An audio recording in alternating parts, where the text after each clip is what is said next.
Rangers International established the Elephant Orphanage Project in 2008 in Kafue National Park with the aim to rescue, rehabilitate and release Zambia's orphaned elephants back into the wild. Throughout our 14-year journey, we have been lucky enough to be supported by Colchester Zoo's Action for the Wild charitable grant.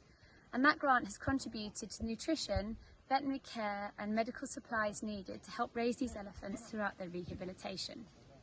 With 23 elephants now in our programme, we are caring for a range of ages, the youngest being Wamwai,